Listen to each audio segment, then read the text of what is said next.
चौथा प्रश्न, मैंने सैकड़ों संबंध बनाए, शारीरिक और मानसिक दोनों, लेकिन आखिर में बढ़ती हुई अतृप्ति के सिवा कुछ भी हाथ नहीं आया। मैं कुछ पकड़ नहीं पाती, सब हाथ से फिसल फिसल जाता है और मैं बेबस और भयभीत खड़ी देखती रहती हूँ। ऐसा क्यों है? तुम्हारा कुछ कसूर नहीं। इस जगत के सारे अनुभव पानी के बुलबुले जैसे, उनसे कुछ कभी मिलता नहीं। मृग मरीचिकाएं, इंद्रधनुष दूर से खूब सुंदर, दूर के ढोल बड़े सुहावने, मुट्ठी बांधो कुछ भी हाथ ना आएगा। तुम्हारा कोई कसूर नहीं। शारीरिक संबंध या मानसिक संबंध, इनसे कुछ भी मिलता नहीं। इतना ही मिलता है इनसे कि इनमें कुछ सार नहीं। मगर ये बड़ी बात है, ये असार है, ऐसा अनुभव इनसे मिलता है। ये कोई छोटी शिक्षा नहीं है, क्योंकि जिसने असार देख लिया उसको सार देखने में ज्यादा देर न लगेगी। असार को असार की भांति देख लेना, सार को सार की भांति देखने का पहला कदम। इतना भी साफ हो गया कि संसार के सारे संबंध बनते हैं, मिट जाते हैं, हाथ खाली के खाली रह जाते। बड़ी गहरा अनुभव है। इस अनुभव को स्मरण में रखो। अब बार बार इनको दोहराए मत जाओ, क्योंकि पुनरुक्ति से कुछ बढ़ेगा नहीं। इनसे कुछ सीखो। अनुभव से जब तुम कुछ सीखते हो तो ज्ञान निर्मित होता है, और अनुभव को जब तुम दोहराए चले जाते हो तो मूढ़ता और जड़ता निर्मित होती। दुनिया में बहुत कम लोग हैं जो अनुभव से सीखते। अनुभव से जो सीख ले वही समझदार है। एक दिन क्रोध किया, दूसरे दिन क्रोध किया, 1000 बार क्रोध किया, अब तक सीखा नहीं। इतने बार क्रोध करके पाया कि कुछ भी नहीं मिलता, तो अब तो रुको, अब तो जाने दो इस क्रोध को। अगर 1000 बार क्रोध करके भी तुमने इतनी सी बात सीख ली कि क्रोध में कुछ सार नहीं, तो वे 1000 बार का क्रोध भी तुम्हें बहुत कुछ दे गए। वे भी व्यर्थ ना गए, उनसे भी तुमने कुछ निचोड़ लिया, कुछ इत्र उनसे भी निचोड़ लिया। अब तुम क्रोध से मुक्त हो जाओ। 1000 बार काम वासना में उतरे और कुछ भी न पाया, तो अब जागो और फर्क समझ लेना। मैं ये नहीं कह रहा हूं कि काम वासना को त्यागो, मैं कह रहा हूं जागो। त्यागने का तो मतलब ये अभी भी रस लगा है। रस लगे का मतलब है अभी भी आशा बंधी है। आशा बंधे होने का मतलब है कि क्या पता अब तक नहीं मिला, आगे मिल जाए, कल मिल जाए, परसों मिल जाए, तो फिर त्यागना पड़ता है। लेकिन जब तुम जाग के देख लेते हो कि मिलता ही नहीं, मिल ही नहीं सकता। जैसे एक आदमी रेत से तेल निचोड़ने की कोशिश कर रहा हो वर्षों से, और एक दिन जाग के देखे कि अरे मैं पागल हूं, रेत के निचोड़ने से तेल कैसे निकलेगा? तिल निचोड़ने से तेल मिलता है। तो फिर त्याग करेगा रेत का, बात खत्म हो गई।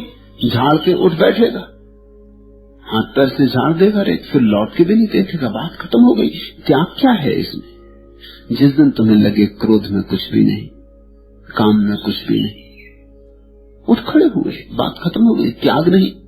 तुम व्रत थोड़ी लोगे जाके कि ब्रह्मचर्य का व्रत लूंगा। जिसने ब्रह्मचर्य का व्रत लिया उसने तो बता दिया कि अभी समझ आई नहीं। व्रत में ही नासमझी छिपी है। नासमझों के सिवाय व्रत कोई लेता ही नहीं। समझदार क्यों व्रत लेगा?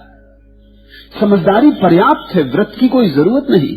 इतनी बात समझ में आ गई कि यहाँ कुछ भी नहीं, बात खत्म हो गई। अब व्रत किसके खिलाफ लेना है? व्रत तो अपने खिलाफ लिया जाता है। डर है कि कल शायद फिर लगने लगे कि है कुछ, तो फिर क्या करूंगा? तो व्रत का बंधन बना लो, कसम खा लो भीड़ में जाके, बाजार में, बीच बाजार में खड़े होकर कि मैंने ब्रह्मचर्य का व्रत ले लिया है, ताकि फिर डर लगे कि अब लोगों से कह चुका, प्रतिष्ठा का सवाल है, अहंकार पे चोट लगे, घबराहट हो कि अब अगर भूल चूक की तो लोग क्या कहेंगे।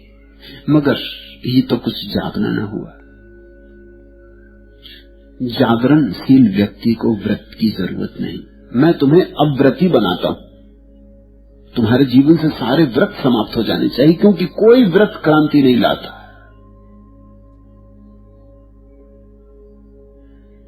समझ क्रांति लाती। तो पूछा है कुसुम ने ये सवाल, मैंने सैकड़ों संबंध बनाए, शारीरिक मानसिक, लेकिन आखिर में बढ़ती हुई अतृप्ति के सिवा कुछ भी हाथ नहीं आया। कुछ तो हाथ आया, ये समझ हाथ आई कि अतृप्ति बढ़ती जाती। तो उन सारे अनुभवों को धन्यवाद दो, उनके बिना ये कैसे समझ में आता। उन सारे अनुभवों के प्रति कृतज्ञ अनुभव करो और अब जागकर जियो कि उन अनुभवों को बार बार दोहराने की जरूरत नहीं है, अर्थहीन हो गए वे। अब उस पुनरुक्ति से बचो, अब उसी चाक को पकड़ के मत घूमते रहो।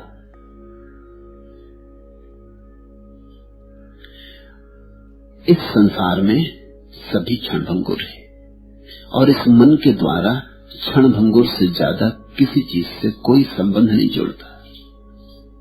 शाश्वत से जुड़ना हो तो मन के पार जाना जरूरी। इस दिल ए मायूसी की वीरान साजी, कुछ न पूछ, इसने जब और जो चमनता का बयावा हो गया। जहां भी ये मन देखेगा वही विकृति हो जाएगी, जहां ये मन अपनी छाप छोड़ेगा वही राख छूट जाएगी। इस दिल ए मायूसी की वीरान साजी, कुछ न पूछ, इसने जब और जो चमनता का बयावा हो गया।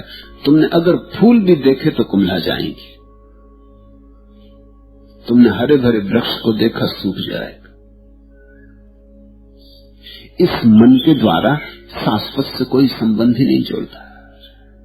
इस मन का संबंध ही क्षण भर का है, क्षण भर है, अभी नहीं। अभी सब ठीक, अभी सब गलत, अभी प्रेम, अभी घृणा, अभी करुणा, अभी क्रोध, अभी लुटाने को तैयार थे, अब लूटने को तैयार हो गए। इस मन के साथ इससे ज्यादा कुछ भी नहीं हो सकता और इस मन के फैलाव का नाम संसार है। तो जागो, कहीं ऐसा ना हो जैसा कि अधिकतर होता है। जीवन भर लोग जीते मगर सीखते कुछ भी नहीं। चुन लिए औरों ने गुल्हा ए मुराद, रह गए दामन ही फैलाने में हम। चुन लिए औरों ने गुल्हा ए मुराद, रह गए दामन ही फैलाने में हम।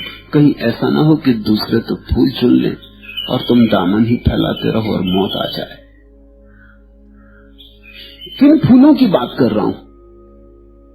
उन फूलों की बात कर रहा हूं जो इस जीवन के प्रत्येक अनुभव में से निःसृत होते। क्रोध किया, पाया व्यर्थ है, एक फूल चुना।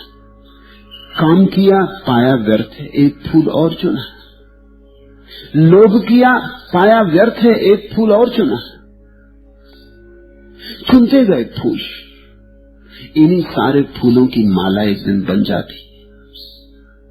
उसी माला को ही तो परमात्मा के चरणों में अर्पित करना है। अगर नहीं चुने फूल, फिर क्रोध में उतरे, फिर वासना में उतरे, तो बस दामन ही फैलाने में समय बीत जाएगा। तो कुसुम को कहता हूं, अब जाग। देखा, सब देखना जरूरी था। सिर्फ एक बात का ख्याल रखना कि कुछ भी नहीं मिलता, व्यर्थता मिलती है और जीवन में बेचैनी बढ़ती है। ये तेरा अनुभव होना चाहिए। ऐसा ना हो कि जल्दबाजी, ऐसा ना हो कि लोभ के कारण ये प्रश्न लिखा हो, तो चूक हो जाएगी। अक्सर ऐसा भी हो जाता है, संतों की वाणी पढ़ते, संतों के वचन सुनते लोभ जगता है और उनकी वाणी के प्रभाव में ऐसा लगता है कि ठीक ही तो कहते हैं, मगर उनके ठीक से कुछ भी ना होगा। मेरा ठीक तुम्हारा ठीक नहीं है, तुम्हारा ठीक ही तुम्हारा ठीक है। मेरा बोध है, तुम्हारा बोध नहीं बनेगा।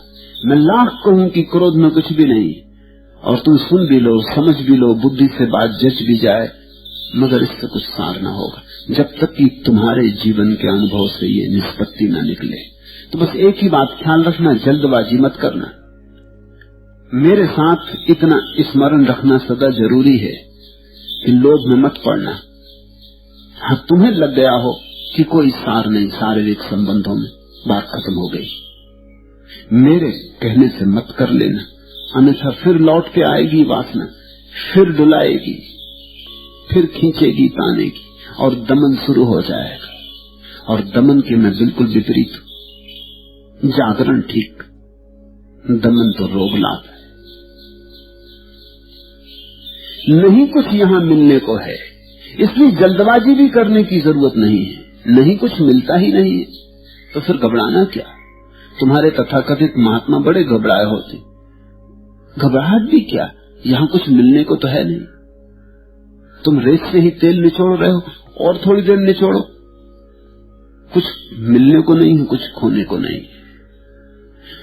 मगर तुम्हारे ही भीतर ये किरण उतर आए कि ये रेत है, तभी छोड़ देना, उसके पहले मत छोड़ना।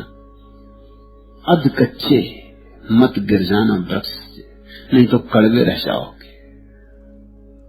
इसलिए तुम्हारे तथाकथित महात्मा बड़े कड़वे रह जाते। जीवन का माधुरी नहीं होता, कड़वाहट होती, क्रोध में भरे होते, निंदा से भरे होते। क्योंकि जिस जिस बात को छोड़ दिया है वो छूटी तो नहीं थी, अभी छोड़ बैठे। अभी भी राग है, अभी भी भीतर रंग उठता है, अभी भी वासना उद्वेलित होती।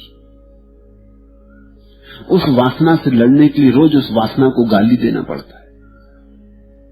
अगर तुम किसी महात्मा को सुनने जाओ और वो कामनी और कांचन को ही गाली देने की बात कर रहा हो तो समझ लेना कि कामनी कांचन उसके पीछे अभी भी पड़े।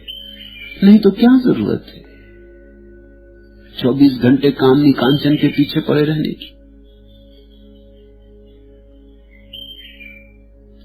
वक्त की कुछ पीढ़ियों के बाद आखिर क्या मिलेगा, उम्र की इन सीढ़ियों के बाद आखिर क्या मिलेगा। पत्थरों को सर झुकाने का चला है सिलसिला, पाप की परछाइयों में पुण्य है फूला फला। राम नामी ओढ़ने के बाद आखिर क्या मिलेगा। दूरियों को पास लाने की बड़ी है कसमकस, बर्फ में बरसों सुलाने की हुई है पेशकश। श्वास की इन सरहदों के बाद आखिर क्या मिलेगा, वक्त की कुछ पीढ़ियों के बाद आखिर क्या मिलेगा। क्या मिलने को है यहाँ। जैसे दिन गए अभी और दिन जाएंगे, जैसा वक्त बीता और वक्त बीतेगा। समय में कुछ मिलता ही नहीं। समय एक सपना है जो सिर्फ बीतता है, रीतता है, मिलता कुछ भी नहीं। मगर अगर इतनी ही बात मिल जाए कि समय में कुछ नहीं मिलता, तो हीरा हाथ लगा, तो बड़ा बहुमूल्य हीरा हाथ लगा। फिर इसी हीरे के सहारे तो तुम परमात्मा तक पहुंच सकते हो। मगर कच्चा ना हो हीरा। हीरा कच्चा हो तो कोयला, कोयला पक जाए तो हीरा। तुम्हें पता है ना कि कोयला और हीरा दोनों एक ही तरह की चीजें हैं, उनमें फर्क कच्चे और पक्के का है। हीरे और कोयले का रसायन बिल्कुल एक जैसा है, दोनों एक ही तत्व से बने। जिसको तुम हीरा कहते हो वो हजारों हजारों साल पृथ्वी की अंतर्गर्भ में दबा दबा हुआ कोयला है। दबता दबता दबता दबता उस दबाव के कारण इतना मजबूत और सख्त हो गया कि अब हीरा है। कोयला ही था पहले, कोहिनूर भी कोयला था। लाखों वर्षों की प्रक्रिया और दबाव के बाद हीरा बन गया है। कोयला और हीरा में फर्क नहीं है। पक जाए तो हीरा, तो पक जाने का ख्याल रखो। तुम्हारा काम पक जाए तो राम, तुम्हारा क्रोध पक जाए तो करुणा। जिंदगी पकने का एक अवसर है।